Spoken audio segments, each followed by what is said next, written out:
Veja no ICL Notícias, segunda edição.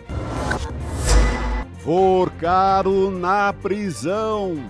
Banqueiro é preso pela segunda vez em decisão de André Mendonça. Ministro aponta organização criminosa e danos bilionários.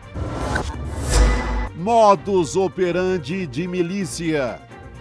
PF aponta que Vorcaro falou em quebrar dentes de jornalista, moer funcionária e escondeu dinheiro na conta do pai.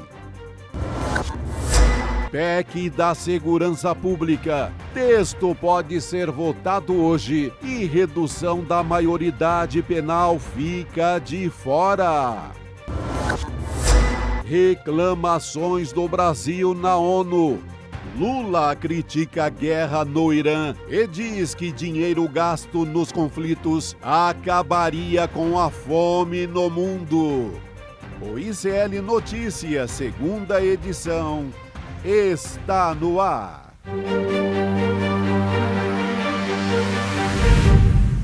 Boa tarde, seja bem-vindo, seja bem-vinda. O ICL Notícias, segunda edição, está começando. Estamos ao vivo nos nossos canais e também pelas ondas do rádio. Você que nos ouve pelo rádio também.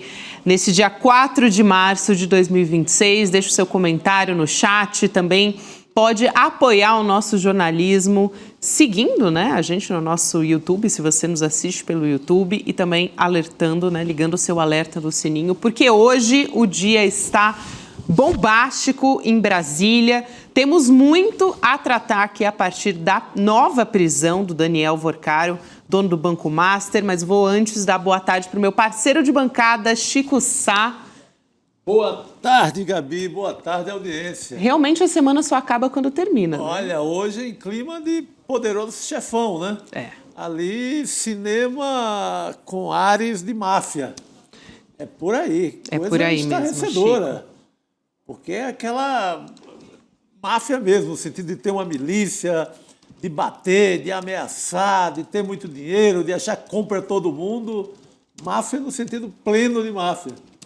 É isso, até vou trazer aqui uma contextualização para quem está nos acompanhando. Como eu disse, ele voltou a ser preso, o dono do Banco Master, hoje pela Polícia Federal, só que dessa vez por organização criminosa, danos bilionários e ameaças, investigações e a opositores. Vamos entender essa história, uma medida que foi autorizada pelo ministro André Mendonça, do Supremo Tribunal Federal, na primeira ação dele como relator do caso, desde que o ministro Dias Toffoli deixou a relatoria no mês passado. Vamos ver na tela quem foi preso, além do próprio Daniel Vorcaro, que está à esquerda, para você que me acompanha em vídeo, dono do Banco Master. Também tem o cunhado dele, o Fabiano Zettel, foi alvo de mandado de prisão e se entregou na Superintendência da Polícia Federal. Foram presos também, na sequência, você tem o Luiz Felipe Mourão, encarregado de monitoramento e intimidação de alvos. Ele era o coordenador de segurança do banqueiro Daniel Vorcaro e recebia R$1 milhão por mês para fazer isso. Também tem o Marilson Roseno da Silva, policial federal aposentado que integrava esse núcleo de coerção. E também, gente, esses são os presos, então, portanto, os principais, mas tem outros alvos dessa operação. Vamos ver na próxima tela que a nossa equipe preparou? Temos o Paulo Sérgio Neves de Souza, integrantes do alto escalão do Banco Central. Pessoal, esse primeiro que eu citei, ex-diretor de fiscalização do BC. Na sequência vem o Bellini Santana, ex-chefe do Departamento de Supervisão Bancária do BC, eles foram alvos, esses dois, de busca e apreensão, vão ter que cumprir medidas cautelares e já estavam afastados, inclusive, da função desde o começo dessa investigação interna que está acontecendo no Banco Central. Na sequência, tem o Leonardo Augusto Furtado Palhares, administrador da empresa Varajo Consultoria, e também a Ana Cláudia Queiroz de Paiva, funcionária do Vorcaro e sócia da empresa Super Empreendimentos. Depois a gente vai tratar aqui dos diálogos que aconteciam dentro de um grupo de WhatsApp que estava mais para um grupo com áreas de milícia mesmo, né, Chico? O nome do grupo, A Turma. A famosa A Turma. O que me chamou muita atenção é que eu finalmente entendi a relação entre o Daniel Vorcaro, dono do banco, e o seu cunhado, o Fabiano Zettel, pastor da Lagoinha. Você nota pelo roteiro do despacho do Supremo Tribunal Federal que o Zettel é meio o trem pagador, que o Vorcaro ordena e ele sai pagando. Ou então ele sai perguntando, pago esse, pago aquele, deixo para depois, essa grana aqui é para quem? Então o Vorcaro é muito um braço direito de sair pagando tudo. Por que eu lembro do Zettel? Por que eu lembro da atuação do Zettel? Porque é o nome dele que aparece como o maior doador da campanha de Jair Bolsonaro. Isso mesmo. E do Tarcísio. E do Tarcísio de Freitas. Uma doação confirmada pelo presidente do PL, Valdemar Costa Neto, que diz que a doação foi direto para o bolso do Bolsonaro, direto para a conta do Bolsonaro, e não caiu sequer na conta do partido. Então, o Fabiano Zettel é importantíssimo na história e está muito fechado, está muito óbvio o papel dele ao lado do Daniel Vorcaro. Ele é o trem pagador. Aparece o nome dele, mas essa grana da conta do Bolsonaro e essa grana da campanha do Tarcísio de Freitas é dinheiro do Banco Master. É dinheiro do escândalo do Banco Master que vazou, que foi depositado, melhor dizendo, na campanha de 2022. Tanto do governador de São Paulo como do ex-presidente Jair Bolsonaro. É isso, Chico, essa contextualização é importante. A Luísa Vilela está chegando de Brasília para conversar com a gente nessa tarde. Enquanto isso, quero trazer o outro lado. A defesa do Vorcaro está negando as acusações, disse que ele sempre esteve à disposição das autoridades, colaborando de forma transparente desde o início e que não tentou obstruir o trabalho das autoridades. O Fabiano Zettel disse que, em que pese não ter tido acesso ao objeto das investigações, está à inteira disposição das autoridades. O Mourão informou que está acompanhando os procedimentos na delegacia, aguardando conhecimento dos autos. E, para fechar, a defesa do Marilson Roseno da Silva disse que também não teve acesso ainda ao inteiro teor dos autos, mas está agindo para garantir a ampla defesa. Elô, boa tarde para você. Boa tarde, Gabriela. Boa tarde, Chico. É impressionante a ousadia dessa organização criminosa, que enquanto está vendo se desdobrar toda essa operação, ainda tenta dizer que está à disposição das autoridades para dar esclarecimentos, como se nada tivesse acontecendo. Hoje, segundo a coluna da Malu Gaspar, a gente teve acesso a um roteiro de cinema, um verdadeiro roteiro de cinema, de filme de Bang Bang, porque Vorcaro teve ciência, porque conseguiu, de alguma maneira, acesso às informações da Polícia Federal a respeito da investigação do Banco Master. Então ele viu que estava ficando a situação muito complicada, preparou a fuga. A Polícia Federal, que ia prendê-lo no dia 18, decidiu prendê-lo no dia 17 e pegou o Vorcaro com a boca na botija, com o pé quase dentro do avião para fugir do Brasil. Então, assim, eu já vi a cena inteira do filme da perseguição da Polícia Federal botando a mão no Vorcaro na hora H, no último minuto. Agora, Zettel, Chico, você tem toda a razão. Ele é o caixa da organização criminosa. É ele que pede as ordens do Vorcaro para decidir quanto paga, para quem paga e quando paga. E os detalhes dessa autorização da ação da Polícia Federal, arrazoado hoje pelo ministro André Mendonça, tem muita informação, imagina o que está de fora, porque isso é só a justificativa da ação da Polícia Federal hoje, mas na hora que o inquérito mesmo terminar, vai ter muito mais informação do que a gente viu hoje. E o que a gente viu hoje já é para deixar todo mundo de cabelo em pé, por causa da extensão da atuação dessa organização criminosa, que não se limita ao mercado financeiro, mas se espraia para as instituições, para a política, então vai corrompendo o Estado brasileiro. E por isso eu tenho dito desde cedo hoje, é uma organização criminosa que, por sua atuação, ameaça, sim, o Estado democrático de direito, porque corrompe a política e as instituições. Muito bem, Elu. Até hoje, conversando com o Luiz Costa Pinto, eu citei essa sua fala da manhã, né, já dizendo de cara que é um atentado à nossa democracia. Eu queria trazer essas mensagens que foram interceptadas para a gente ter uma noção da gravidade, do teor dessa conversa, dessas conversas, aliás, que a investigação revela a existência do que a gente chamou aqui de uma milícia privada. Como que chamava esse grupo de WhatsApp? A Turma.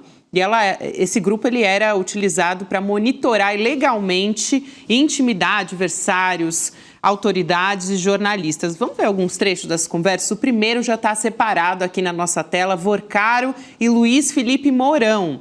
Então, né, na mensagem de WhatsApp, o Mourão diz que ele está monitorando um ex-funcionário do Vorcaro e pergunta, tem algum telefone, alguma coisa assim para monitorar?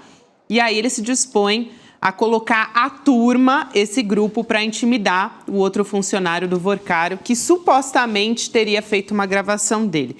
Nessas mensagens tem troca de documentos pessoais desse funcionário que seria intimidado e o Vorcaro faz determinação expressa para o Mourão levantar tudo dos dois, tá? E na mensagem, gente, os dois são um funcionário dele e um chefe de cozinha. E aí, olha o que diz o Vorcaro. Nem é a mensagem mais grave, eu acho, mas ele diz o seguinte: o bom de dar um sacode no chefe de cozinha primeiro, o outro já vai assustar. Tem mais ameaça. O Vorcaro falando com o Mourão sobre uma empregada dele agora.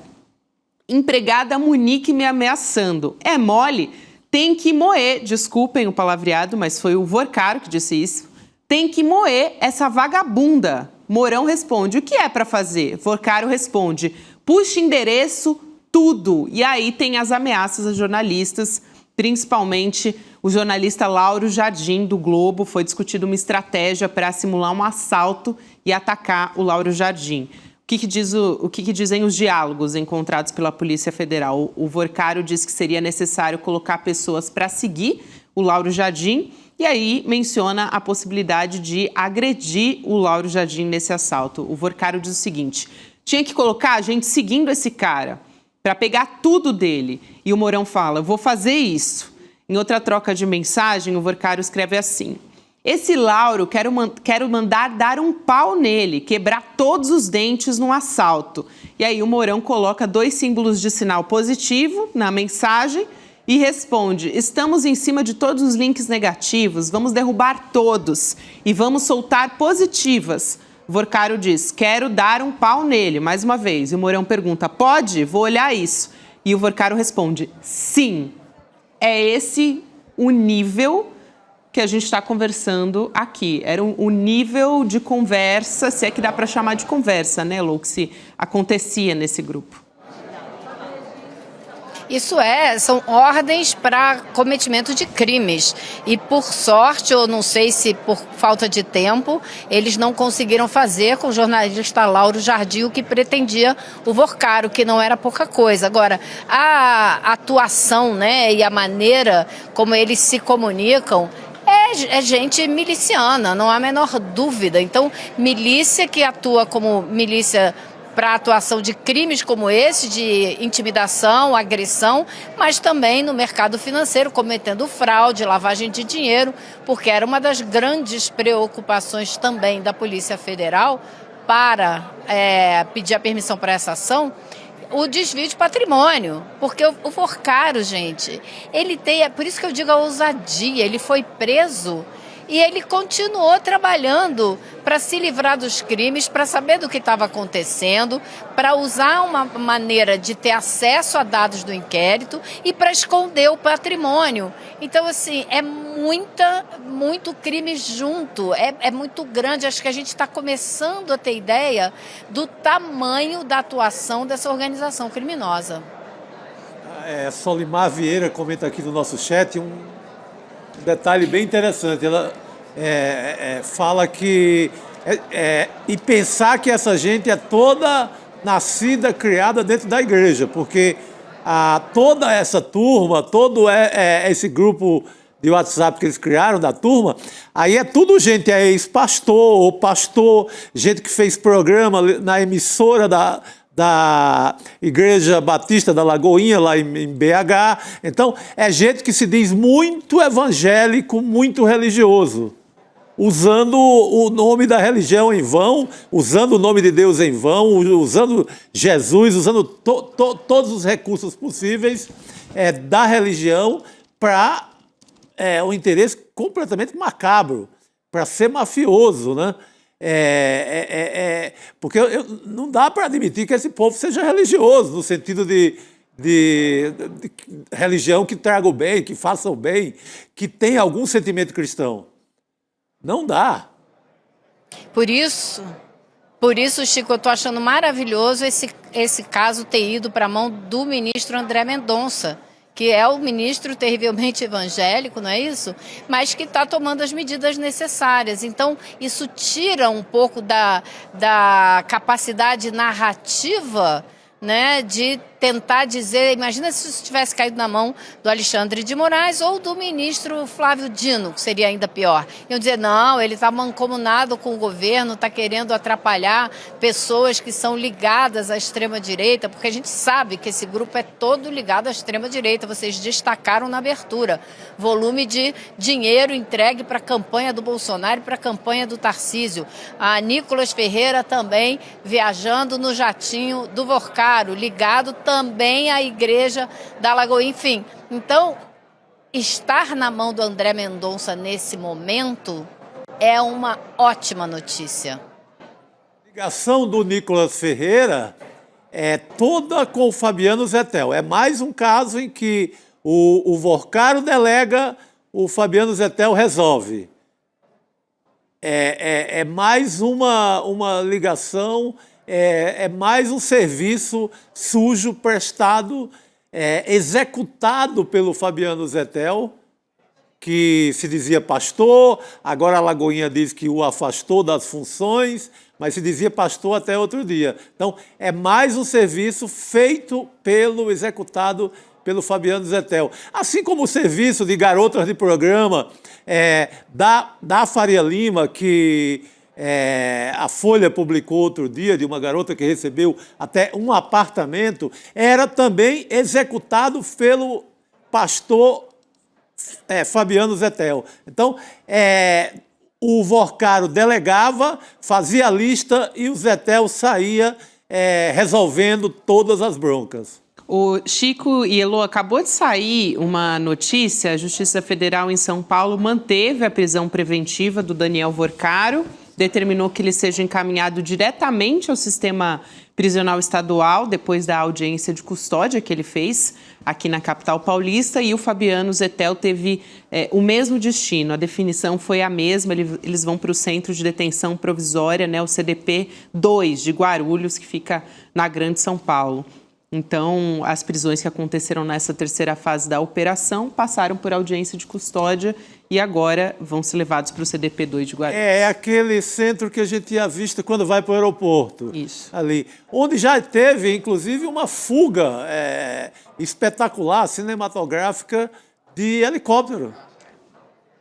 Imitando a fuga do Escadinha no Rio de Janeiro. Então, cuidado com essa gente.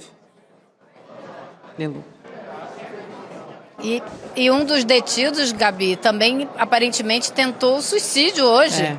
Foi socorrido né? Não sei se eu estou antecipando aqui ou se você já tem isso aí em mãos. Eu vi, mas ainda teve isso. O próprio sicário, não foi o sicário que tentou se matar hoje? Sim, exatamente. Sim. A Polícia Federal até emitiu uma nota, Elô, para dizer que isso aconteceu, essa tentativa, enquanto ele estava na Superintendência Regional da PF.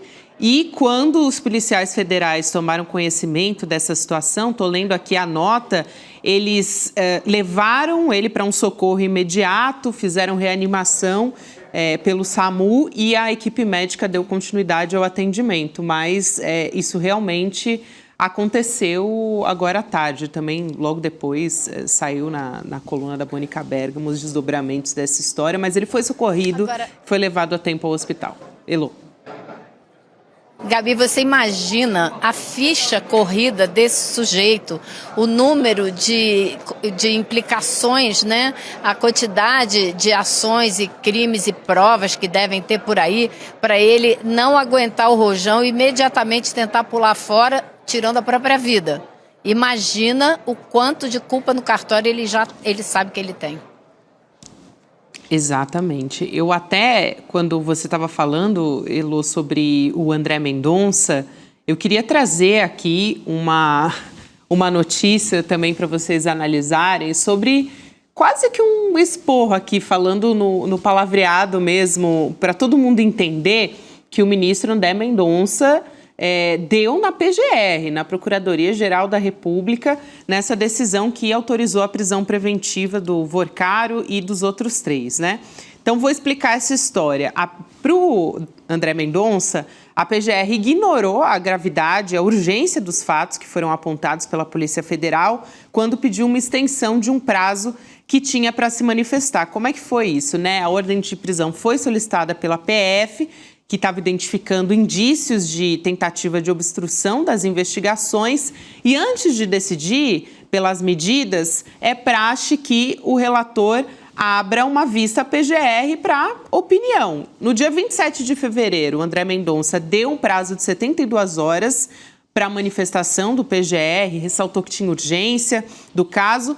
A PGR não apresentou parecer dentro desse período e aí, no dia seguinte, quando se manifestou, alegou que o tempo era curto, impossível de atendimento diante da complexidade do caso e do número de envolvidos. E aí, que não conseguia vislumbrar, além de tudo isso, perigo iminente e imediato que justificasse a necessidade de uma análise tão rápida. Aí o ministro negou o pedido para aumentar esse prazo pela PGR e respondeu num tom bem crítico. A gente tem o documento afirmando que a urgência decorre do perigo iminente a bens jurídicos da mais elevada relevância e disse lamentar que a PGR tenha declarado não identificar risco imediato. Foi um esporro, né? Sim, porque, gente, se isso não é risco, são pessoas que podem destruir provas, destruir adversários. Eu gostaria, inclusive, de saber a situação dessa pessoa que trabalhava para o Vorcaro, que ele diz que ia moer, essa funcionária dele. Vou moer, que ele pede para moer a funcionária. Queria até saber o que aconteceu com ela, porque se ameaçavam um jornalista de um grupo, do maior grupo de comunicação do Brasil. Imagina o que faziam com uma pessoa que trabalhava na sua casa, uma pessoa, digamos, mais humilde. Imagina o que não pode ter acontecido. Então, é importante a gente saber como estão essas pessoas. Porque a ameaça aí não é brincadeira. Esse rapaz que tentou... Agora, eu acho... Por favor, vai lá. Não, complete. Esse rapaz que tentou... Esse rapaz que tentou, atentou contra a própria vida, o currículo dele, a prestação de serviço dele ao Vorcaro é peso pesado. É coisa de gangster brabo, pesado, tal. É tanto que ele é chamado de sicário. É como fosse assim, esse é o meu sicário. O Daniel Vorcaro diz orgulhosamente que tem um sicário para resolver as encomendas dele. Você imagina, né, Chico, esse aí que não aguentou hoje é o típico que talvez um pouquinho apertado vai piar. Pode ser que ele cante. Agora, voltando a essa decisão do ministro André Mendonça, eu acho que a gente ainda vai entender melhor isso mais adiante, porque ele fez questão de colocar por escrito na decisão dele hoje uma crítica clara ao comportamento da PGR.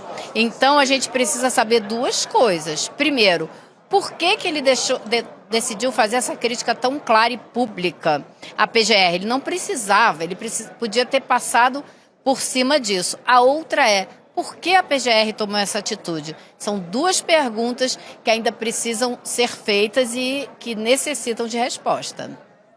É um comportamento ali muito estranho, né, para dizer o mínimo.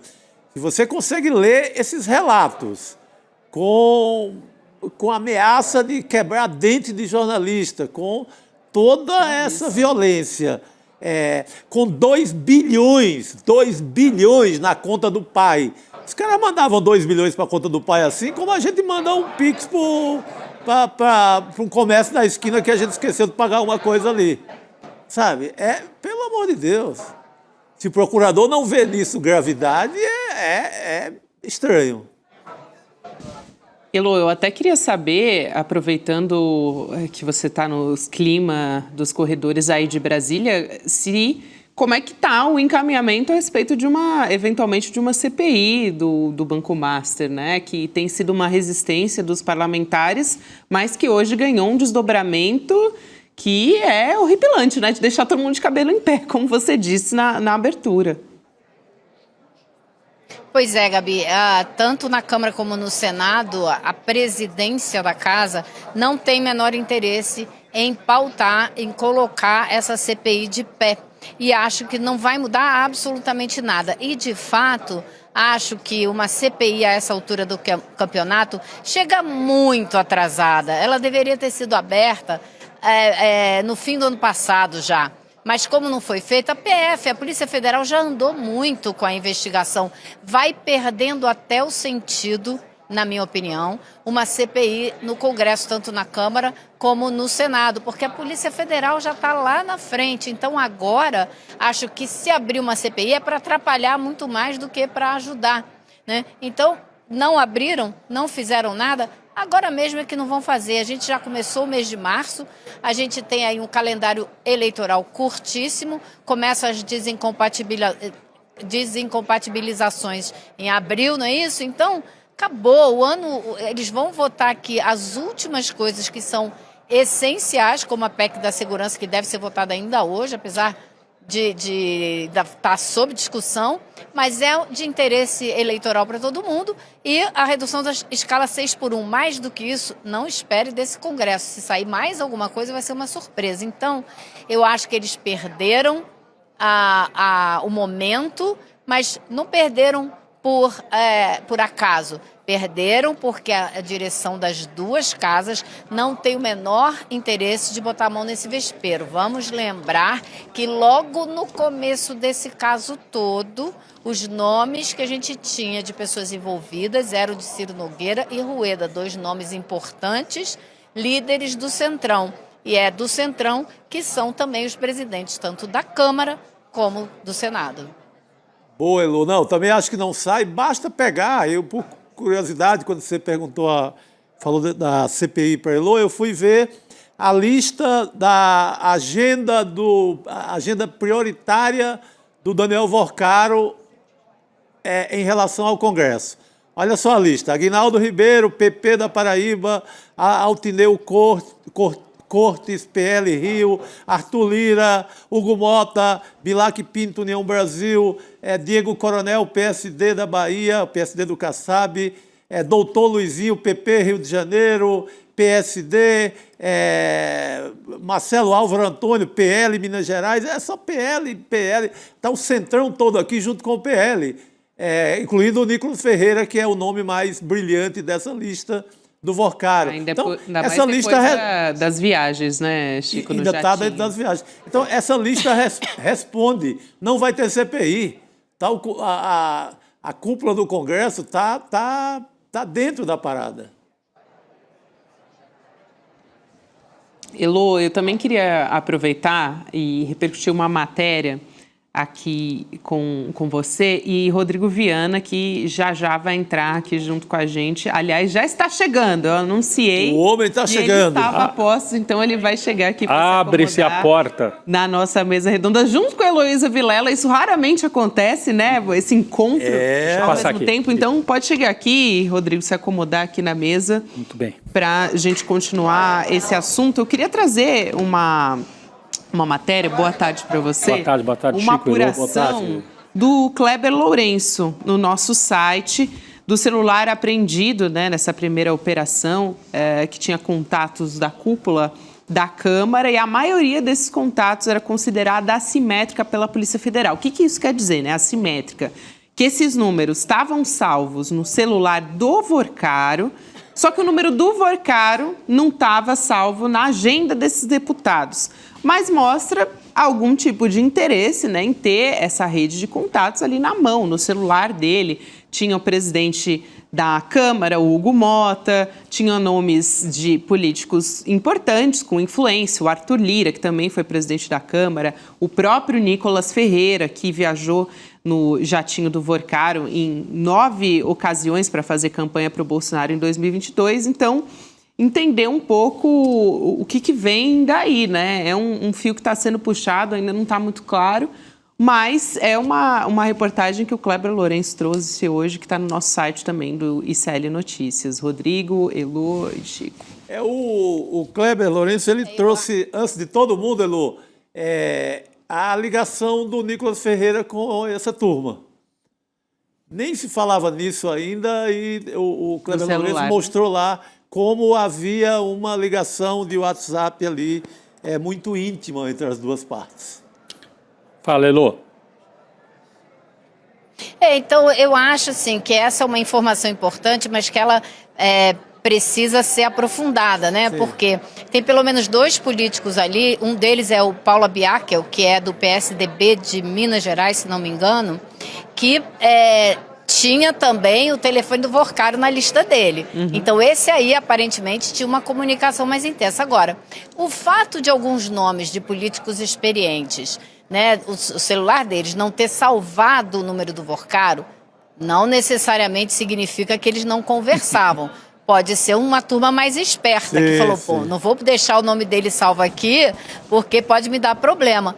Ou não, pode ser uma lista do Vorcaro de pessoas que ele ainda queria seduzir, que ele ainda queria cooptar, que ele ainda queria comprar. Então, a gente ainda não sabe. O fato é que essas pessoas estavam na lista, na mira dele, e 2 outras, sim, tinham contato com ele, pelo visto. Não, eu ia dizer exatamente isso. É um indício, é uma lista preliminar, mas ter o nome numa lista telefônica, numa lista de contatos no celular, não é prova contra ninguém. A pessoa, eu sou jornalista, escrevi para alguém que é um criminoso, depois aparece o nome lá, não quer dizer que você tem um envolvimento, seja de direita, seja de esquerda. Eu acho que a gente tem que ter cuidado com isso, porque está um momento de muita efervescência, sim. Mas é um indício, vai ser investigado, tem que ver o que eles conversavam, né? Chama a atenção que a lista toda que apareceu aí é de deputados da direita, isso sim.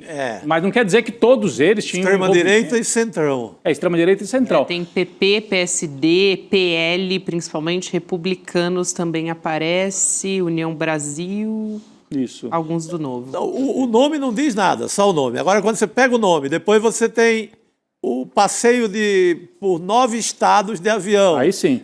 O encadeamento, né? É uma boa, digamos, é uma boa pista para se apurar. É um começo. É um começo. Para se apurar uma ligação, é o que acaba se comprovando em relação ao Nicolas Ferreira, que se diz antissistema, longe do sistema financeiro, longe do mercado, longe da política convencional, sou antissistema, faço caminhadas com o povo, sou anticorrupção. Pá! Aí você mostra aquela foto que é um flagrante assim de envolvimento total com a turma do Vorcaro. Era amigo do Zetel, desse pastor da Lagoinha. Então, aí você acaba com toda a hipocrisia desse rapaz aí que se diz, né, todo moralista, todo do esquema família, Deus e etc.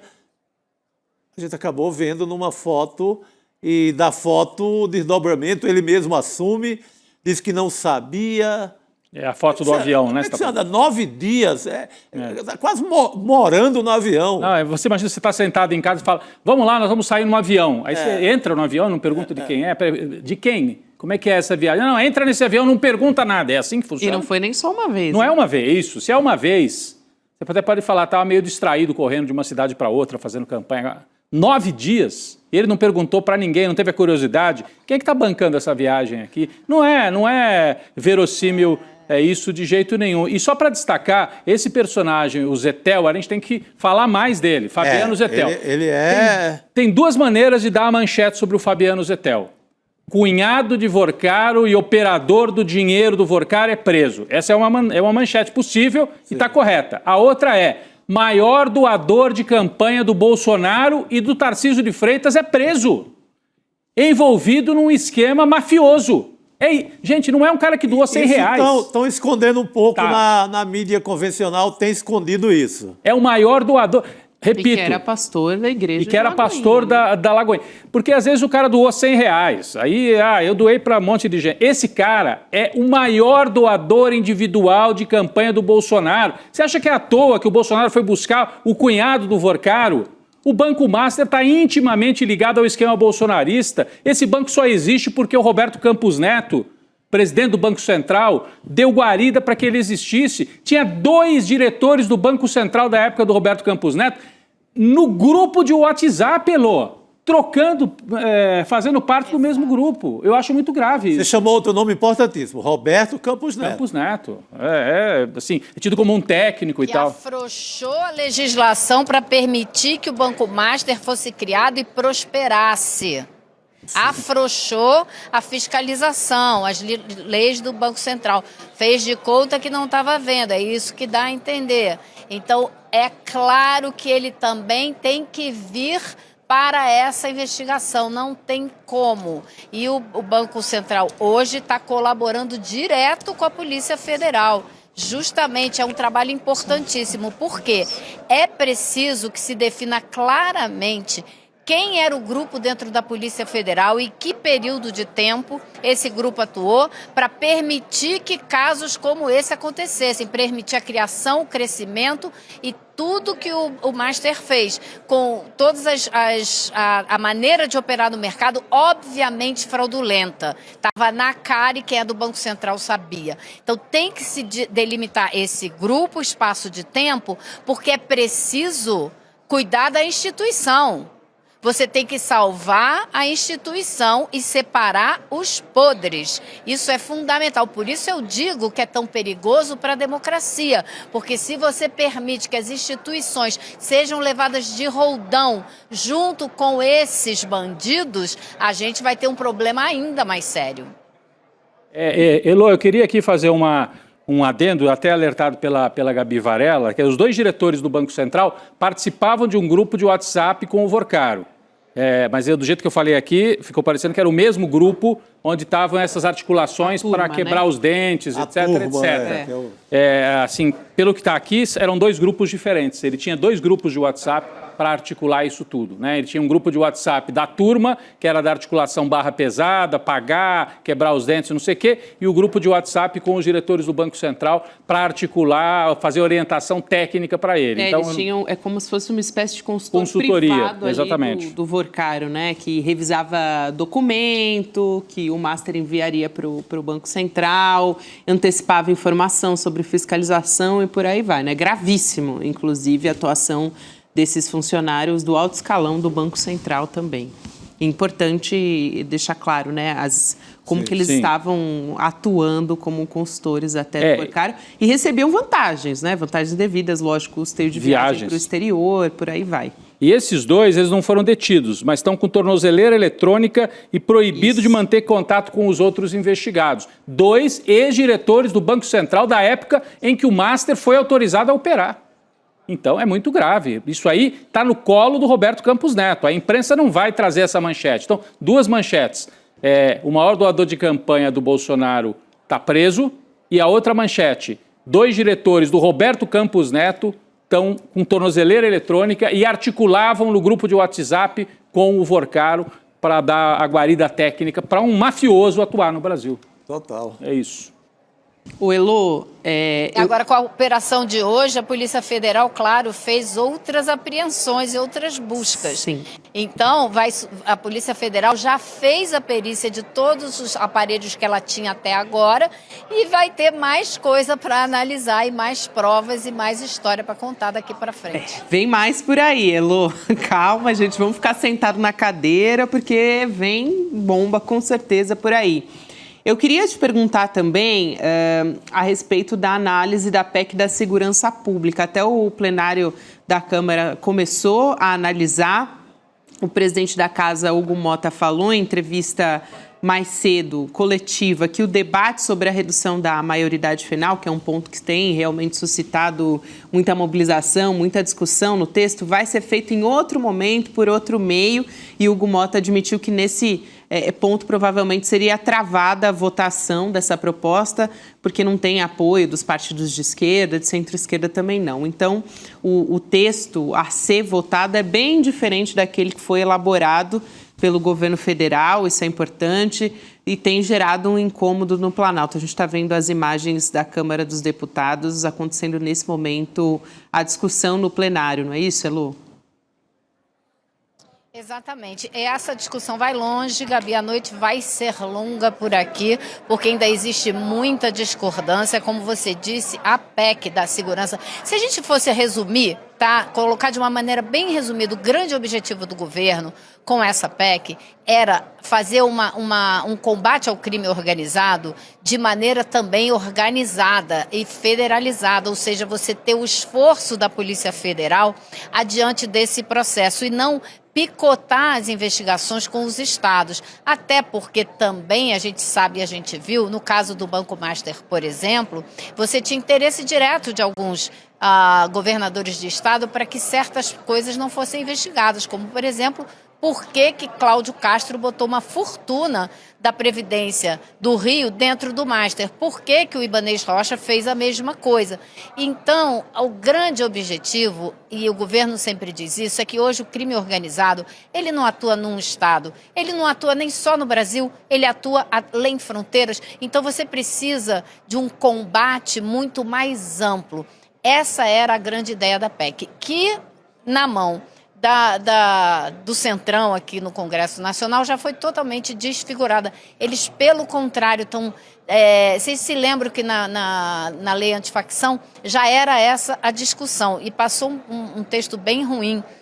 E agora, eles não estão dizendo abertamente, como o Derrite dizia no projeto dele, que os estados têm que decidir e tal. Não, eles estão usando uma linguagem um pouco mais sutil, mas que, no fundo, é o artigo até 24 do projeto, que, no fundo, permite, por exemplo, que os estados decidam um com o outro, umas investigações e tal, vão esvaziando a Polícia Federal dessa atribuição, que era tudo que o governo queria fazer, uma coordenação muito mais ampla, muito mais séria, muito mais profunda, a cargo, lógico, da Polícia Federal. E eles não estão permitindo. Claro, tiraram a discussão da redução da maioridade penal, porque isso estava dando muito ruído. Agora, eu desconfio, Gabi, que não foi só por isso, não. Foi tirado a pedido do Hugo Motta, presidente da Câmara. Hoje ele disse isso aqui numa coletiva. Eu acho que ele tirou, não é porque fosse ter dificuldade de passar, não, porque passaria, eles têm os votos para isso. Ele tirou, me parece, com uma jogada política, para discutir só isso separadamente neste ano eleitoral, para dar ao Centrão e à extrema-direita uma vitória para chamar de sua, porque tudo que eles querem fazer é reduzir a maioridade penal e alardear isso aos quatro ventos no ano eleitoral. Então você tem esse problema e tem o outro problema, claro, de sempre, que é a dificuldade para fazer valer o fortalecimento financeiro também das operações da Polícia Federal. É outro ponto de contencioso aqui e que me parece que a gente não devia ficar muito otimista não, porque acho difícil que esses pontos sejam modificados ainda hoje. É uma discussão que vem na esteira também do PL antifacção, né, Lu, que poderia ter sido aprovado de uma maneira muito pior da que foi se fosse como queria o Guilherme Derrite nas primeiras versões, né? Aliás, chegou a mudar muitas vezes aquele texto, acho que 4 vezes numa mesma semana. Foi para o Senado, depois voltou a alterar de novo nas mãos do Derrite, mas ficou uma versão mais decente do que tinha sido alterada por ele num primeiro momento. Mas você vê que sempre havia uma intenção ali, em todo o projeto do Derrite, sempre uma intenção assim, muito evidente de enfraquecer a Polícia Federal, localizar e enxergar o crime apenas como o crime das comunidades, o crime das favelas, os crimes da baixa renda, os crimes dos mais humildes, digamos assim. Nunca enxergou o crime como um crime do Zetel, um crime do Vorcaro, um crime do Banco Master. Nunca enxergou como a ligação do PCC, a máfia dos combustíveis e a Faria Lima. Nunca enxergou, em momento algum, o crime com a possibilidade dele ser cometido pelos bacanas. Sempre é na turma do barraco que a polícia nunca precisou sequer de lei, já chega chutando a porta como a gente bem vê no noticiário. Então, a malícia da turma do Derrite, do Tarcísio, do bolsonarismo no geral, era essa: vamos livrar os bacanas, vamos tirar a Polícia Federal da jogada, vamos enfraquecer a Polícia Federal e chutar a porta do barraco. Elô, a gente te agradece hoje pela a sua apuração. Aliás, o dia inteiro no ar, desde cedo, decifrando a peça, né, que veio desde o momento da prisão do Vorcaro, agora aqui com a gente também com a informação mais consolidada. Obrigada, querido. Obrigado, Elô. Valeu, Elô. Até amanhã, pessoal. Até amanhã. Até amanhã. Ô, Gabi, porque a gente tem ainda uns assuntos, até aguardando atualizações sobre o caso do sicário, né, chamado assim, o Mourão, né, que é esse operador do Vorcaro que estava nesse grupo A Turma. Para quem chegou agora, ele tentou tirar a própria vida enquanto estava preso na Polícia Federal de Minas Gerais. É esse que está aí na tela. A gente aguarda mais atualizações. A Polícia Federal conseguiu socorrê-lo, levá-lo para atendimento médico e a gente aguarda atualizações. Repetindo, pela troca de mensagens que está na decisão do ministro André Mendonça, o Mourão, esse que está na tela e que tentou tirar a própria vida depois de ser preso na Polícia Federal de Minas, ele era aquele que pegava o dinheiro. Quer dizer, o Vorcaro dava ordem, o Zetel, cunhado, mandava o dinheiro, pagamento, e esse que está aí na tela era o operador, que distribuía dinheiro para aqueles que operavam, que faziam a arapongagem, que iam atrás das informações. Ele era também o chefe da segurança do Vorcaro. Então, era um quadro, vamos dizer assim, dentro da organização criminosa do Vorcaro, bastante importante. E, repito, tentou se suicidar dentro da Polícia Federal depois de ser preso. É uma notícia que a gente dá com tristeza e com espanto, mas é uma notícia importante desse começo de noite aqui, né, Gabi? Isso, a gente vai voltar a falar sobre isso. Aliás, voltar a falar sobre esse caso do Banco Master. Tem outros desdobramentos também que a gente precisa prestar atenção a respeito dessa história. Eu queria convidar todo mundo que está nos acompanhando a entrar no nosso grupo de WhatsApp, porque recebe as nossas notícias em primeira mão, as novidades do ICL também. Então, vocês podem chegar neste link que está aí na sua tela, icl.com.br/grupo, ou então, se você estiver nos assistindo pela televisão, apontar o celular para o QR Code que está aqui no canto da tela onde eu estou apontando. Então, a gente está preparando uma novidade, assim, que já contaram que é bastante potente. E se você entrar no grupo, você vai ficar sabendo antes de todo mundo, então vale a pena. Não vou dar spoiler dessa vez, então vai ter que entrar no grupo para ficar sabendo. Novidade da área de tecnologia, a gente pode dizer isso. Olha, deu um spoilerzinho, então. De leve, de leve. Deu um leve spoilerzinho. Mini spoiler. É isso aí, mas tá bom, Tá bom. É bom que deixa o pessoal com um gostinho. Agora, pessoal, vamos voltar a falar sobre uma possível delação premiada. Tem uma pressão rolando, né, com Daniel Vorcaro na cadeia. O caso saiu das mãos, como eu já falei no começo do programa, do Dias Toffoli, agora está com o ministro André Mendonça. O novo relator foi ele quem determinou a prisão preventiva do Vorcaro. Dessa vez, até teve uma brincadeira do sensacionalista no nosso site. Não sei se vocês viram lá no ICL Notícias. Não vi. Saúde, Chico. Saúde. Mostrando aqui, o noticiário está tão pesado, tem tanta informação, né, gente? Mas o sensacionalista diz: Congresso quer bombardear Irã para abafar a delação do Vorcaro. Porque, enfim, fazendo uma brincadeira, claro, com o cenário É uma brincadeira que nacional. responde um pouco aquela sua pergunta sobre CPI do Master. Exatamente, Chico, exatamente. Então, a gente entender o que está em jogo aí neste ano eleitoral e por que tem parlamentares que não têm interesse numa CPI do Master. E a Elô disse agora há pouco para a gente, Rodrigo, um pouquinho antes de você chegar, que acredita que a essa altura não deve acontecer, mesmo com as assinaturas que já foram colhidas já faz algum tempo. Não rola. Agora, delação também. Eu sei que tem essa pressão, tem esse burburinho lá em Brasília, mas eu até trouxe isso no ICL Urgente um pouco mais cedo. Como é que um chefe da organização criminosa faz delação? Porque se é o sub, ele delata o chefe. Sim. Agora, o chefe vai delatar quem? Quem é que tem acima do Daniel Vorcaro? Aí, Delatar o Roberto Campos Neto? só se ele delatar Roberto Campos Neto, alguém na direção do o Congresso... Bolsonaro, que ele entregou o dinheiro, 3 milhões, via Fabiano Zettel, mas não tem muito quem entregar. Então, ele vai enfrentar dificuldades para fazer delação premiada, se quiser fazer. A delação aí tem que ser do sicário, Aí sim. do Zettel, que era o operador de tudo, que hoje é dono até de parte dos serviços do cemitério aqui de São Paulo. Ah, você trouxe isso.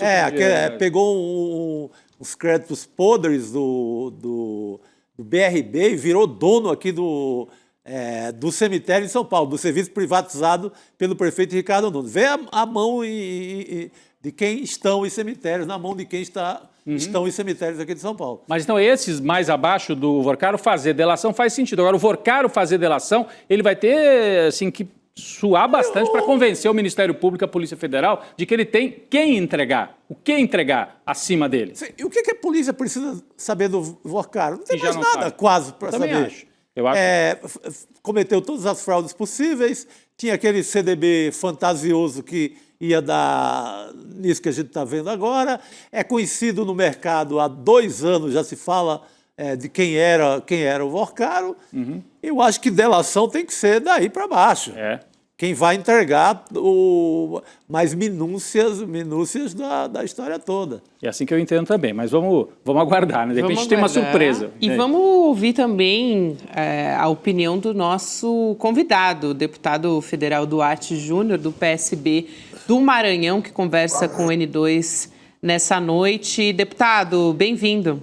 Bem-vindo. Boa noite, é um prazer falar com todos vocês sobre essa que é uma investigação extremamente importante para toda a sociedade brasileira, em especial os aposentados, os consumidores em geral que tiveram seus direitos totalmente violados. Deputado, nós falávamos aqui na mesa, um pouquinho antes do senhor entrar, a respeito dessa pressão, eventualmente, sobre uma delação premiada do Daniel Vorcaro, dono do Master. Queria te ouvir a respeito disso e também, eventualmente, sobre uma CPI do Master, que há parlamentares que não têm interesse numa CPI, as assinaturas já foram colhidas, mas foi para o final da fila, né, conforme o presidente da casa também já informou publicamente. Então, ouvir sobre essas duas frentes que estão pairando, né, e que a nossa audiência também quer saber se vai para frente ou não. Fundamental é ter uma CPI ou CPMI específica e pormenorizada sobre o objeto da fraude realizada pelo Banco Master. O que o Banco Master fez semelha muito com o que o Banco Nacional, mais ou menos ali na década de 80, 90, fez, que é um banco que cresceu muito rapidamente, utilizou uma série de tipos de créditos fraudulentos, tinha uma alta valorização na Bolsa, mas como se descobriu, eram títulos fracassados, títulos fraudulentos, que acabavam gerando prejuízo aos consumidores. Mas, infelizmente, a dificuldade aqui é muito grande para poder conseguir instalar uma CPI ou uma CPMI. Uma CPMI, que é a Comissão Parlamentar Mista de Inquérito, que reúne deputados e senadores, é ainda mais complexo, é ainda mais difícil. E é por essa razão que a CPMI do INSS, que ainda está em funcionamento, a data para finalizar as investigações é no final desse mês de março, existe a possibilidade de prorrogação por mais 60 dias, já temos assinaturas suficientes, já temos assinaturas adequadas para poder fazer essa prorrogação, e caso assim nós não consigamos essa autorização, a outra alternativa que nós temos é impetrar com mandado de segurança. Mas confiamos, sim, que será possível conseguir exatamente porque nós temos todas as assinaturas, toda a fundamentação técnica e jurídica para poder dar início a essa investigação, melhor, prorrogar essa investigação com foco específico na questão do INSS e do Banco Master, porque, claro, parte dos recursos previdenciários foram utilizados para fins de investimento em passivos de alto risco. Deputado, a gente debatia aqui a questão da delação, só para reforçar a pergunta da Gabi. A delação premiada, o senhor imagina que possa acontecer uma delação premiada do Vorcaro? Porque ele já é o chefe do esquema, então ele vai delatar quem? Primeiro, se é possível, se o senhor avalia, né, que seria possível uma delação com a Polícia Federal, com o Ministério Público Federal, e quem que seriam os possíveis alvos de uma delação de um banqueiro tão poderoso, multibilionário, com tantas relações já demonstradas aí? Com toda certeza é possível o Instituto da Delação Premiada, exatamente porque existem suspeitas claras de que o Daniel Vorcara ele não agiu sozinho. Ele pode ser o cabeça, ele pode ser um banqueiro, ele pode ser o proprietário do Banco Master, ultrabilionário, mas é claro que ele teve ali influências e facilitação, penetração dentro de vários poderes. As quebras dos sigilos, hoje a decisão do André Mendonça demonstrou com muita clareza de que ele tinha penetração até mesmo dentro da Polícia Federal, o que é um verdadeiro absurdo. Então, no momento em que ele está preso, existem provas incontroversas, incontestes, da prática por ele praticada, por uma prática ilegal por ele realizada. É óbvio que ele pode trazer informações que ajudem a elucidar o caso na sua totalidade. Por exemplo, dizendo se ele tem relação com algum ministro do Supremo Tribunal Federal, se ele tem relação com algum parente de um presidente da República, seja o Lula, seja o Bolsonaro, se ele teve algum tipo de auxílio, de facilitação, com tráfico de informações dentro do INSS, por compartilhar informações com base em atuação do Poder Executivo, ou seja, não há dúvida que o Vorcara ele agiu em conjunto com outros sujeitos, inclusive da política, com deputados, com senadores, com presidentes de partido. Então, é importantíssimo essa prisão, a manutenção dessa prisão. Eu tenho certeza que logo mais ele vai começar a delatar, logo mais ele vai começar a trazer informações de quem auxiliou ele dentro do Poder Legislativo, Executivo e também do Judiciário. Muito bem. Deputado Duarte Júnior, um prazer te receber aqui no N2. Muito obrigada. Até uma próxima oportunidade. Obrigado. Boa noite, deputado. Eu que agradeço a todos. Convido todos aí a acompanhar a oitiva de amanhã da CPMI do INSS. Nós estamos avançando nessas investigações exatamente para poder chegar aos verdadeiros articuladores, como é o caso do Daniel Vorcara. Perfeito. A gente vai continuar acompanhando. Aliás, a gente falava agora há pouco sobre os desdobramentos dessa história. Rodrigo, Chico, tem algo importante que a Polícia Federal aponta também, que o Daniel Vorcara, ele comandava essa organização criminosa e que essa organização tinha acesso a dados da própria Polícia Federal, do Ministério Público Federal, até do FBI e Interpol. Assim, esse é o nível de acesso que a gente está falando aqui. A decisão do Supremo, até que determinou a operação de hoje, cita que o grupo atuava na obtenção de informações sigilosas, na intimidação de adversários, como a gente viu agora há pouco nas mensagens.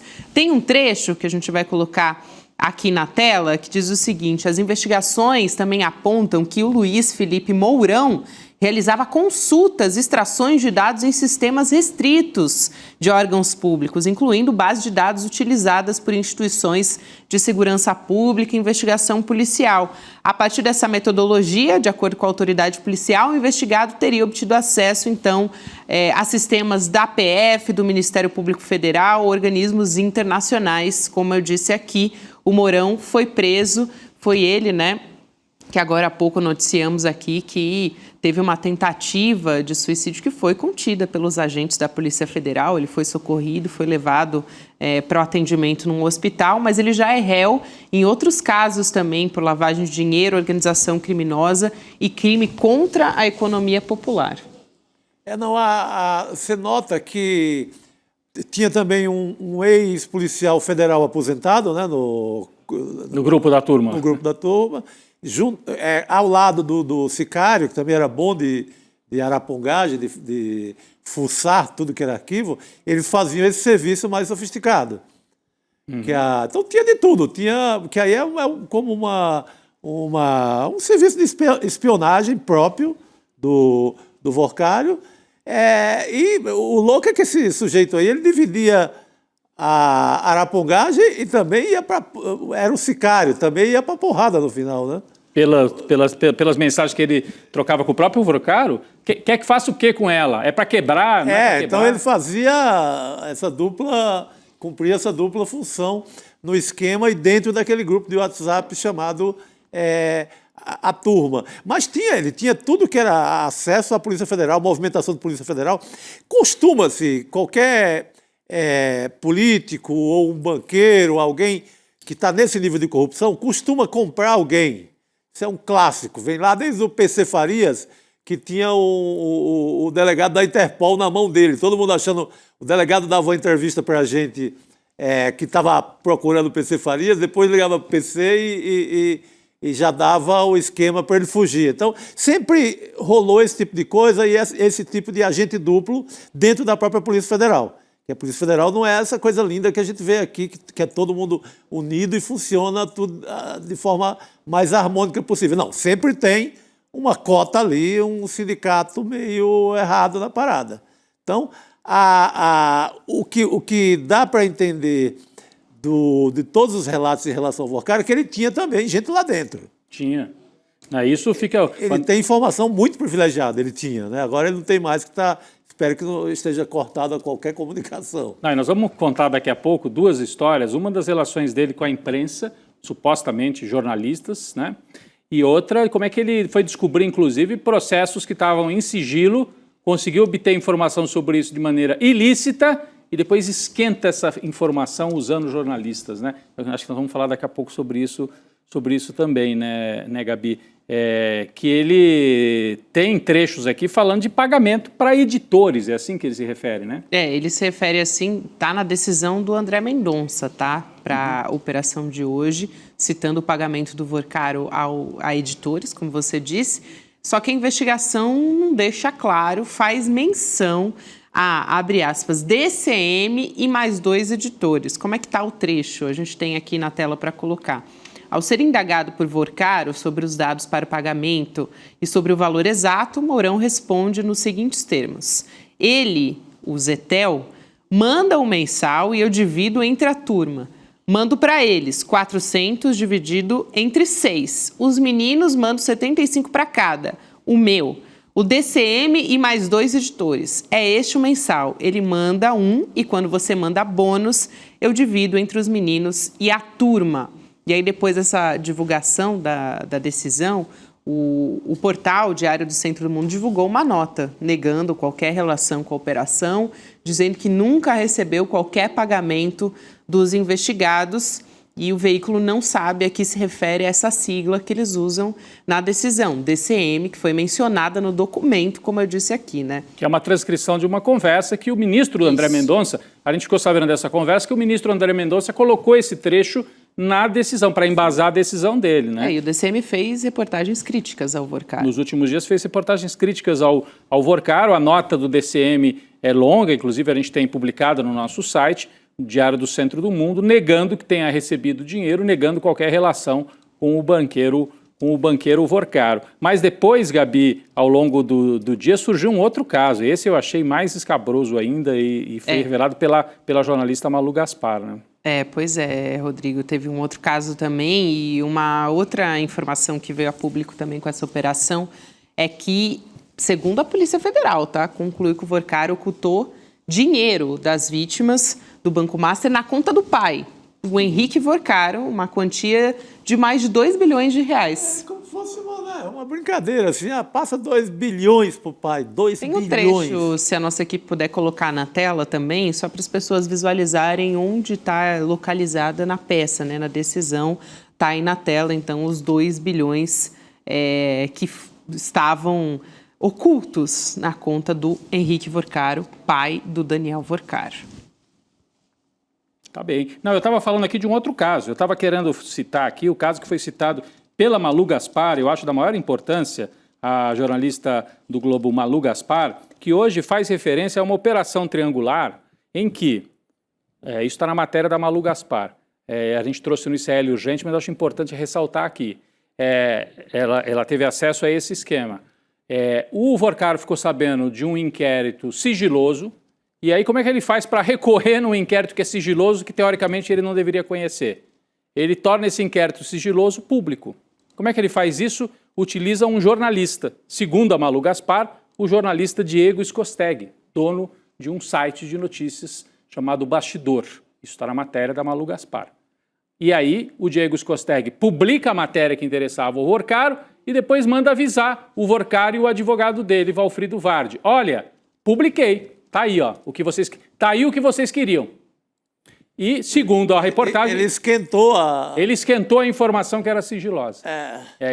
Isso está na reportagem de hoje, do jornal O Globo. E o Diego Scosteg, até onde eu tinha lido a reportagem da Malu, não tinha se manifestado sobre isso. Ele está, inclusive, citado numa planilha de pagamentos do Daniel Vorcaro. Aguardamos manifestação. É uma acusação, mas assim, isso ainda está para ser, né, provado, ele não foi julgado, não foi condenado, mas veio a público esse esquema de pagar jornalista para esquentar a informação e ajudar o Vorcaro na operação judicial. A gente aguarda um pronunciamento também, assim como uma reportagem, né? Não teve um posicionamento por parte dele. Vamos chamar o professor Leonardo Trevisan, que está nos aguardando aqui para falar a respeito dos desdobramentos também, do conflito que continua, gente. Continuamos falando da guerra. Professor, boa noite. Boa noite, Gabriela. Eu escuto vocês e fico um pouquinho assim, como é que eu posso dizer, extasiado, a palavra certa é essa, né?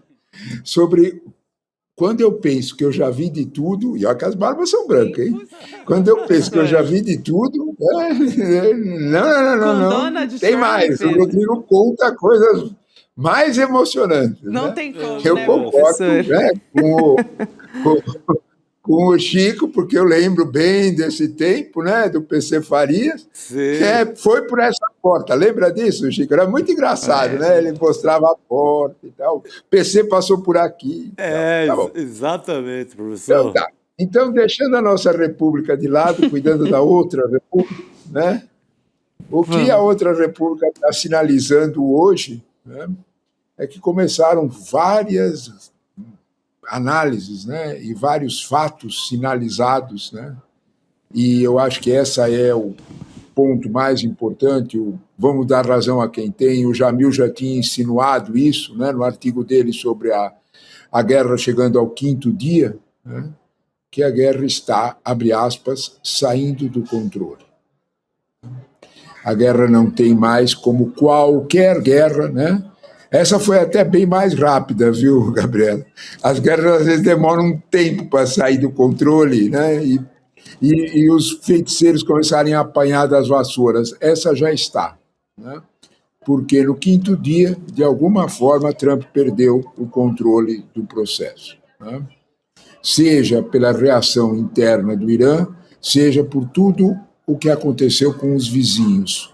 Agora a gente está tendo uma ideia melhor da vulnerabilidade dos vizinhos. Eu estou falando desde a poderosíssima Arábia Saudita, que teve regiões bombardeadas, aos outros, né?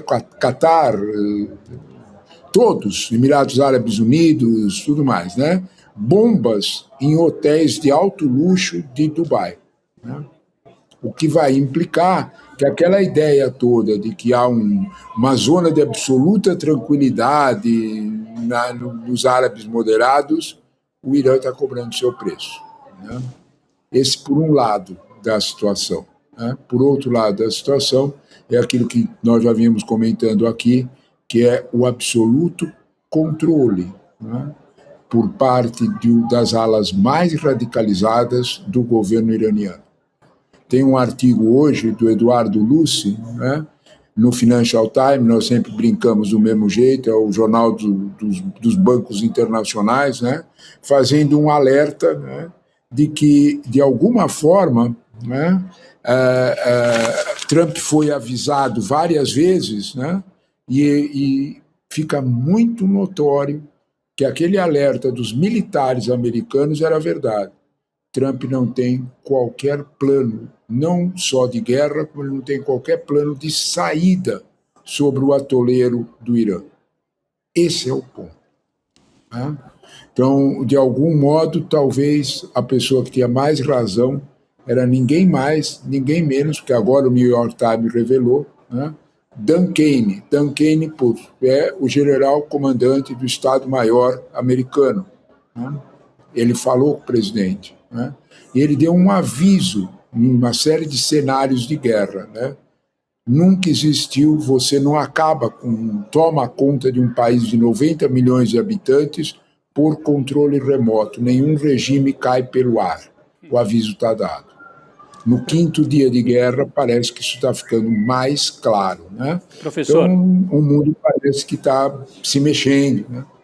Professor, não, eu ia dizer, essa coisa de fazer guerra terceirizada, né? Os Estados Unidos acharam que iam dominar um país com 80 milhões de habitantes, apesar de estarem massacrando, matando muita gente em Teherã e aniquilando parte das defesas, Mas uma coisa é a destruição, outra coisa é ocupar, é dominar um país, né? E desde ontem... Fazer com que os iranianos cumpram o que eu quero que vocês façam.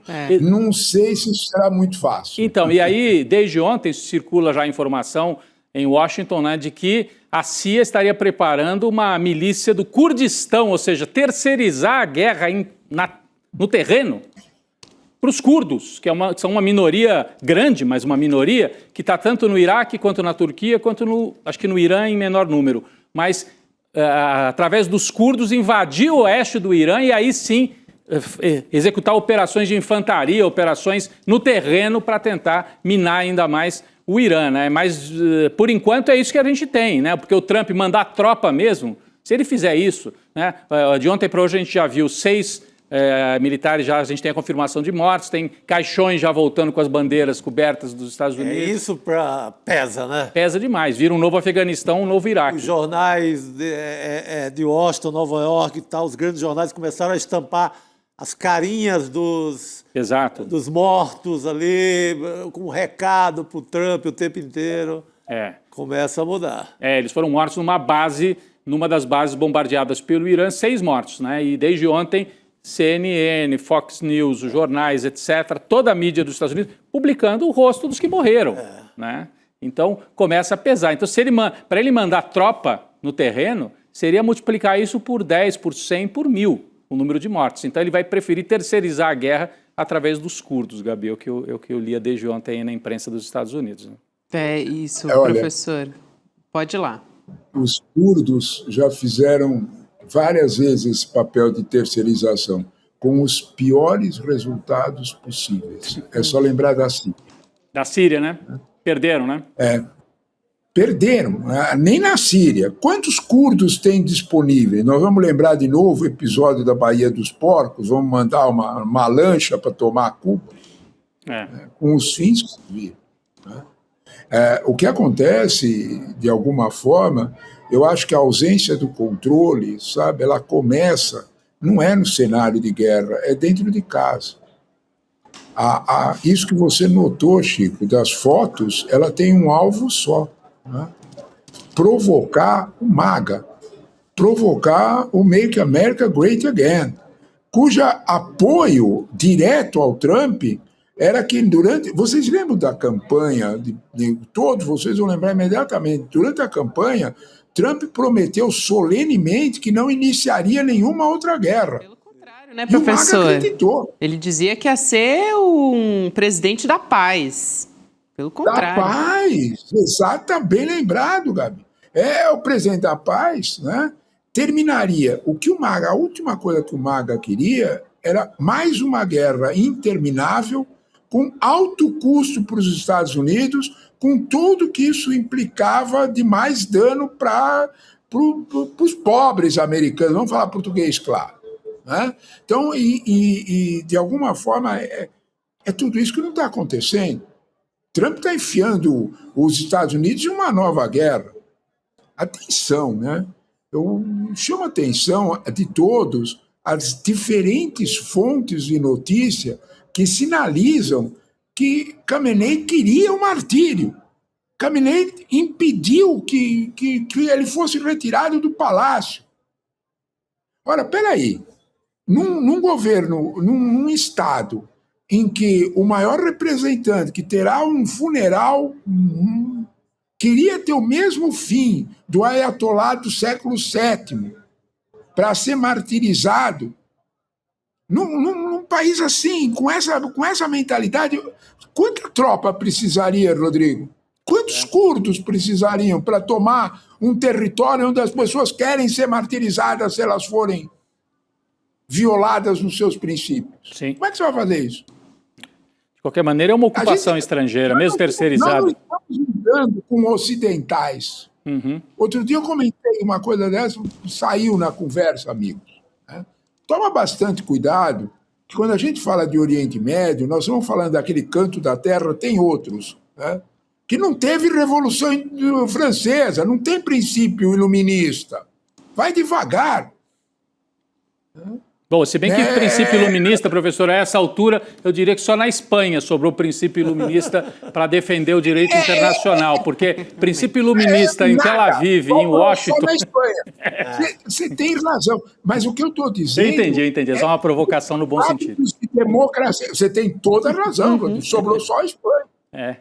O Pedro Sánchez sobrou um mínimo de alguma sobriedade em relação às coisas que Trump faz. Né? Sem dúvida. Não, Teve uma bela resposta popular. Teve, na Espanha, né? Na Espanha. Mas é que a reação foi muito favorável. Eu estou adiantando o assunto que a Gabi ia trazer depois, né? Desculpa. Da OTAN? Não, da Espanha.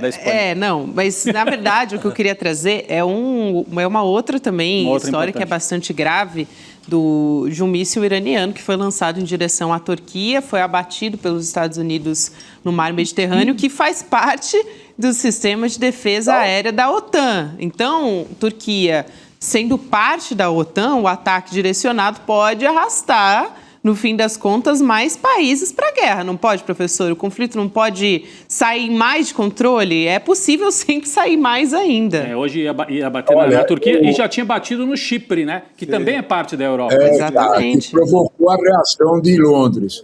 Mas eu gostaria, sobre esse assunto que você levantou, Gabriela, comentar em correlação ao que o Rodrigo acabou de me lembrar de uma possível armada Brancaleônia lá Kurdistão. Tá bom, vamos lá. Né?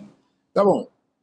Perguntaram para o Erdogan se ele vai admitir isso. Pois é, que os curdos são inimigos da Turquia. Porque o Erdogan não vai querer colocar de nenhum jeito a hipótese de curdos serem solucionadores de nada, muito menos de curdos dominarem o Irã e virar o Kurdistão no Irã.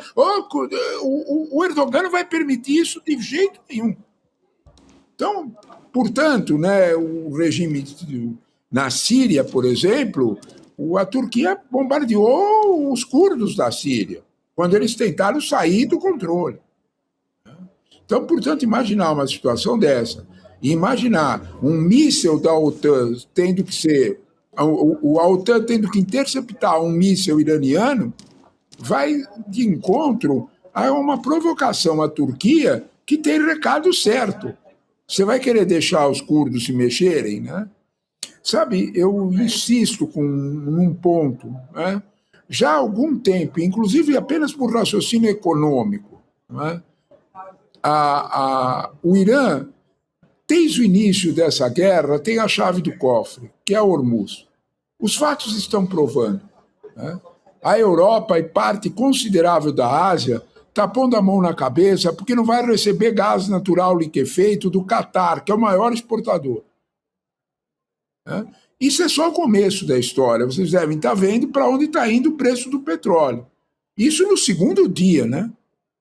Você imagine quando os estoques internacionais começarem a diminuir porque está faltando petróleo para substituir o petróleo que não vem da Arábia Saudita. Então, de alguma forma, né, parece mais ou menos claro que a guerra está de fato... desculpe, gente. A guerra está de fato... Isso aqui é a maldição da maldição. A Turquia não vai estar... esquece essa coisa ligada. E, de alguma forma, a gente... deve ser algum agente secreto do Trump que liga o telefone para sabotar nossas falas. Deve ser isso. Agente secreto. Não deu certo, professor. A gente continua aqui. Não deu certo. Nós continuamos falando. Exatamente. Professor, mas, pode fechar sua fala, professor. Se a gente olhar para esse quadro, não é bastante provável, né, que a guerra está saindo do controle, né, e que quem tem mais a chave do cofre é o Irã do que os Estados Unidos ou mesmo Israel. Israel tem uma possibilidade de bombardear infinita. Né? É mesmo um problema, não se toma um país de 90 milhões de habitantes pelo ar. Isso é absolutamente real. Professor, eu queria chamar aqui um trecho de uma fala do presidente Lula hoje na Conferência Regional da Organização das Nações Unidas para a América Latina e o Caribe, falando a respeito dessa história do governo Trump, e a gente já volta a conversar. Vamos assistir. Porque a ONU está ficando desacreditada. A ONU não está cumprindo aquilo que está escrito na sua Carta da Criação em 1945. A ONU está cedendo ao fatalismo dos senhores das guerras e não tem espaço para senhores da paz. Por que a ONU já não convocou uma conferência mundial para discutir esses conflitos? Por que a guerra da Rússia e da Ucrânia demora 4 anos quando todo mundo já sabe o que vai dar naquela guerra? Quem é que não sabe o que vai acontecer naquela guerra? O Putin vai ficar com o que já conquistou, o Zelensky vai se contentar com o que perdeu e vai ter um acordo. Se é isso, por que não fazem logo? Ou seja, vocês acham normal o presidente Trump todo dia ficar dizendo: eu tenho o maior navio do mundo, eu tenho o maior navio do mundo, eu tenho o maior exército do mundo? Por que ele não fala: eu tenho a maior capacidade de produção de alimento do mundo, eu tenho como distribuir alimento? Por que ele não fala? Não era muito mais simples? Isso faria melhor nos nossos ouvidos? É muito bom. O presidente Lula, ele critica o fortalecimento militar, cobrou os membros permanentes do Conselho de Segurança da ONU e também disse que esses recursos que são destinados a armas, drones, aviões de combate, eles não produzem alimentos, acabam agravando o conflito, a fome no mundo. Só para comentar a respeito da Espanha, hoje o presidente Lula ele conversou com o Pedro Sánchez, o presidente da Espanha. Eles devem se encontrar no dia 17 de abril. O presidente Lula que vai fazer uma visita e eles vão falar sobre isso. Aliás, já adiantaram que querem encerrar, né, essa guerra o mais breve possível e iniciar negociações de paz por meio, né, sob o amparo do direito internacional. Professor, a gente quer te ouvir muito sobre isso. Só vou ter que te pedir para ser o mais breve possível, porque já estamos chegando aqui quase ao final do programa, professor. Vai lá. Quase ao final do programa. Tem 2 coisas que eu acho importantes. Primeiro é o cenário que o presidente Lula falou. É o 39º encontro da FAO, né? Do organismo da ONU responsável para diminuir a fome no mundo. Ele falou no cenário certo, né?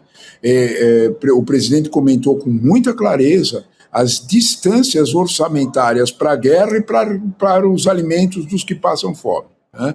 E eu acho que isso tem que ser lembrado, sim. Fora, né, o cutucão certo, né, os senhores da guerra. Né? Os senhores da guerra parecem, e é isso exatamente que o Lula menciona, né, parecem estar perdidos. Né? E não saber exatamente o que fazer com as marinhas e com os exércitos do tamanho que eles têm. Aliás, como o próprio Pentágono o alertou. Né? Sobre o encontro com o Pedro Sánchez, né, eu gostaria de lembrar que o Pedro Sánchez está se sobressaindo como uma liderança europeia muito importante. Ela é significativa para um respiro de uma posição mais social-democrata numa Europa que está indo toda ela bastante para um radicalismo de direita. Né?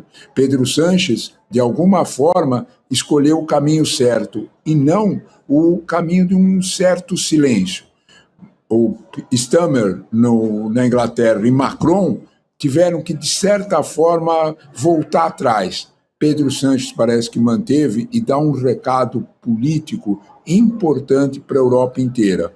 Pode ser, sim, um disparar, vamos dizer desta forma, né? Um despertar de uma certa consciência crítica em muitas lideranças europeias. Por enquanto, só a liderança canadense tinha feito isso.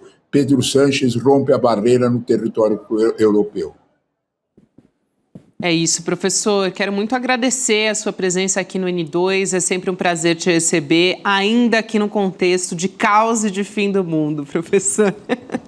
Muito obrigada. Exatamente. Eu fico olhando para o conceito de caos e de fim do mundo e fico observando as notícias que vocês 3 estavam dando antes de eu chegar. Então, portanto, haja caos em casa e além mar. Não há dúvida nenhuma. Haja caos. Exatamente, Haja caos, professor. Um abraço a vocês, Não atende amigos. o celular Um se abraço. for o agente da CIA, hein? Não atende, não. Não atende, não. professor. Minha cara, não tenho mais nenhuma dúvida. Não me pega mais. Eu não confio mais só em pôr no silencioso. Eu vou desligar o bicho. Não há mais dúvida. Combinado, professor. Abraço. Boa noite. Abraço. Até a próxima. O Gabi, a gente tem aqui uma atualização. Eu citei agora há pouco essa matéria da Malu Gaspar, mostrando que a Polícia Federal tem registros de conversas entre o jornalista Diego Scosteg e o esquema do banqueiro Vorcaro. E aí o jornalista Diego Scosteg publicou uma nota para responder à matéria da Malu Gaspar. Mas como a gente citou aqui, tanto no N2 como no CL Urgente, vamos dar o outro lado aqui, a posição do Diego Scosteg. Ele diz o seguinte, que a relação com o empresário citado nos autos, Vorcaro, sempre foi estritamente profissional no âmbito da atividade jornalística, caracterizando-se como relação de fonte, é o que ele diz. E mais adiante, ele traz 2 trechos que eu acho importantes aqui. Os valores mencionados referem-se a contratos de patrocínio e publicidade, prática regular no mercado de comunicação. Portanto, admite que recebia dinheiro do Vorcaro, mas disse que era dentro de contratos de publicidade. Tem anúncios lá? Pelo jeito, sim, é o que ele está dizendo aqui. Assim como qualquer veículo de imprensa, o Bastidor, que é o nome do site do Scosteg, mantém parcerias comerciais que não interferem na linha editorial nem no conteúdo das reportagens. E conclui, não tivemos acesso aos autos. Assim que isso ocorrer, tomaremos todas as medidas cabíveis para desfazer narrativas falsas e restabelecer a verdade dos fatos. Brasília, 4 de março de 2026. Está aí o outro lado, a palavra do jornalista Diego Scosteg, que foi acusado aí nessa matéria da Malu Gaspar de receber dinheiro para publicar fatos favoráveis ao Vorcaro. É isso. Importante. É isso. Então, está dado o outro lado. Temos hoje provocação histórica, hein? Nossa. Quarta-feira, o centenário de Michel Foucault, Políticas da Subjetividade. A convidada é a Margarete Rago. A partir de agora você acompanha com o nosso queridíssimo professor Lindener Pareto, que está fazendo entrevistas cada vez mais brilhantes. Craque de bola. Dale, professor. E assim, é de uma categoria, né? Traz assim reflexões muito, muito importantes aí para a gente. Não perca o Provocação Histórica. É isso aí, vai começar a partir de agora. Antes, quero me despedir da nossa audiência, que sempre comenta aqui no chat, participa do ICL Notícias, do N2. Nilson Nascimento, Solimar Vieira, Ercílio Alves, Olavo Bilac. Opa! Pois é! Lucimar Martins, os nossos nomes de altíssimo nível. O charado poeta condoreiro. Apareceu um aqui. Sabia que esse nome ia chamar sua atenção, Chico. Já joguei a isca para você pegar. Não, parnasiano. Condoreiro é Castro Alves. Castro Alves, por isso que eu disse isso aí. Muito bom. Então, a gente acompanha a partir de agora o Provocação Histórica. Pessoal, amanhã a gente está de volta também a partir das 7 horas da manhã com o nosso Desperta. Vamos nessa. Boa noite para todo mundo. Até amanhã. Fala pessoal, tudo bem? Leandro Demore aqui para dar uma notícia incrível. O ICL tem sua própria revista digital, a revista Liberta, um novo espaço de jornalismo profundo, crítico, com a nossa cara, feito para quem quer entender o Brasil e o mundo além da superfície. Na revista Liberta, você vai encontrar os maiores articulistas e colunistas com análise sobre política, cultura, atualidades e, claro, muito pensamento crítico. Esse vai ser o nosso espaço semanal de reflexão em profundidade. Faça agora mesmo a sua assinatura. Acesse icl.com.br/revista. E se você já é aluno ou aluna de algum curso do ICL, tem um benefício especial para fazer parte disso com a gente. Um desconto exclusivo para garantir a sua assinatura. Revista Liberta é o ICL em profundidade.